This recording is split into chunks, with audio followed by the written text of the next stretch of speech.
Imagine this. You sit down, ready to conquer that big task you've been avoiding for weeks. 5 minutes later, you're scrolling through TikTok, or suddenly, cleaning your room sounds like a better idea than ever. We've all been there, right? But what if I told you there's a science-backed way to stop procrastinating and actually get things done, without relying on sheer willpower? That's right, it's possible. In today's video, I'll share some of the most powerful, research-backed strategies from places like Harvard, Oxford, and MIT to help you overcome procrastination for good. Whether it's schoolwork, work projects, or even everyday chores, this video will give you the tools to reclaim your time, your productivity, and ultimately, your life. Now, before we get into the strategies, let's first talk about what procrastination really is. Sure, we all know it's delaying important tasks, but there's more to it than meets the eye. According to Harvard psychologist Timothy Peichel, procrastination is a form of self-defeating behavior. It's when we actively choose to avoid something, even though we know it's not in our best interest. Sound familiar? Procrastination isn't just about being lazy, it's about the brain's preference for short-term rewards over long-term benefits. You could say it's our brain's way of tricking us into thinking that avoiding something will make us feel better in the short term. This brings me to something fascinating I found in a study done at the University of Oxford. Researchers found that procrastination isn't a result of laziness at all. Instead, it's more about emotional regulation. We procrastinate because we're trying to avoid negative feelings, like fear, boredom, or frustration, that come with the task.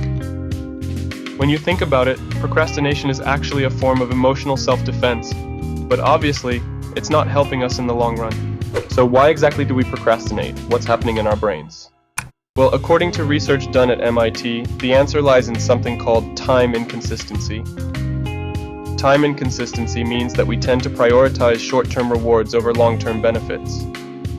Our brain is wired to focus on immediate gratification, which is why scrolling through Instagram or watching Netflix is so much more appealing than working on a project that won't give us any immediate satisfaction. It's all about dopamine, the feel-good chemical our brain releases when we do something enjoyable. The problem is that our brains crave that dopamine hit now, and they don't care about the long-term consequences. This is why it's so hard to resist distractions. But here's the good news. Studies at Stanford University show that we can actually rewire our brains to overcome this. I'll get to how you can do that in just a minute, but first, think about what triggers your procrastination. Is it social media? Binge watching your favorite shows? Leave a comment below with what usually distracts you the most. I'd love to hear what pulls you away from productivity. Now let's dive into the real meat of this video, the strategies that will help you overcome procrastination. These aren't just tips I came up with. These are strategies backed by solid research from top universities. Let's start with one of my favorites, temptation bundling. This strategy comes from research at the University of Pennsylvania, where behavioral scientist Katie Milkman found that people are more likely to follow through on difficult tasks if they pair them with something they enjoy. In other words, you bundle something that feels good in the short term with something you know you should be doing for the long term. For example, let's say you have a big work project to finish. You could only allow yourself to listen to your favorite podcast while working on it. Or maybe you enjoy going for a walk. Try listening to an audiobook while you walk, and make it a book that's related to something you need to study or work on. The key is to make the act of working on the task more enjoyable by linking it to something rewarding. Harvard researchers have another interesting strategy: commitment devices. These involve setting up external consequences if you don't follow through on your commitments. One way to use this is to set a deadline with a friend or family member and have them hold you accountable. You could also use platforms like StickK, where you place a financial bet on your goal, and if you fail, the money goes to a charity you don't like. Now that's motivation. Another powerful approach comes from Stanford University's research on the power of small wins. You may have heard of the 2-minute rule, popularized by productivity expert James Clear. The idea is simple. If a task will take less than 2 minutes, do it immediately. Why? Because starting is the hardest part. Once you get going, it's easier to keep going. The friction isn't in doing the task, it's in starting the task. And this leads me to another key idea: breaking tasks into smaller, more manageable chunks. Stanford's research shows that breaking down large projects into smaller, bite-sized tasks makes them feel less overwhelming.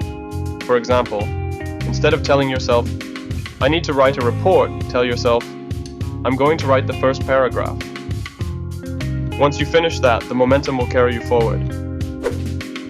Speaking of breaking tasks into smaller pieces, this brings me to another fantastic strategy from research done at Cambridge: visual cues. Visual reminders are an extremely effective way to stay on track and avoid procrastination. A to-do list is one example, but take it a step further. Create a visual progress chart where you can actually check off what you've completed. Every time you cross something off, your brain gets a little hit of dopamine, which makes you want to keep going. Plus, Cambridge researchers discovered that visual cues also help improve focus. Imagine this: every time you cross off a task, it's like a tiny reward for your brain, making it easier to move on to the next thing. So go ahead and hang that checklist on your wall, or keep it right on your desk where you can see it. Now, another game-changing strategy for overcoming procrastination is scheduling your day based on your peak productivity times. Research from Oxford University shows that each of us has a unique rhythm, often called our circadian rhythm, which determines when we are most focused and energized. Some people are morning people, while others get their best work done at night. The trick is to plan your most important tasks during your peak hours.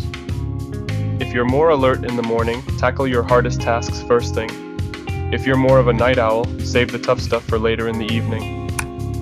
By aligning your work with your natural energy levels, you're setting yourself up for success because you'll have the mental and physical energy to tackle what needs to be done. Here's a fun thought. What would happen if you procrastinated until 30 minutes before your deadline? Picture yourself in full panic mode, trying to get everything done at the last minute. Not a pretty sight, right? That's exactly what we're trying to avoid. The best way to avoid this scenario is by building momentum. Once you start a task, it becomes so much easier to keep going. In fact, research from Harvard shows that just committing to working on something for 5 minutes can reduce the mental resistance you feel by up to 80%. How amazing is that? So the next time you're dreading a task, just tell yourself, "I'll do this for 5 minutes." Chances are, once you're in the groove, you won't want to stop. But here's the thing. All of these strategies are only effective if you stay consistent. Even the best techniques won't work if you don't use them regularly. You have to commit to overcoming procrastination, and that means practicing these strategies every day. Think of it like training your brain. It's no different from athletes who train their bodies. The more you practice beating procrastination, the easier it will become. Create a routine. Break your day into chunks. Set small, achievable goals and reward yourself when you hit them. The key is to build a habit of productivity, just like you would build a habit of going to the gym or eating healthy. Over time, you'll find that procrastination has less and less of a hold on you. So, we've covered a lot in this video. Why we procrastinate, what happens in the brain, and some powerful, science-backed strategies to help you stop procrastinating for good. Whether it's temptation bundling, commitment devices, the 2-minute rule, or using visual cues, these tools are designed to help you take control of your time and productivity.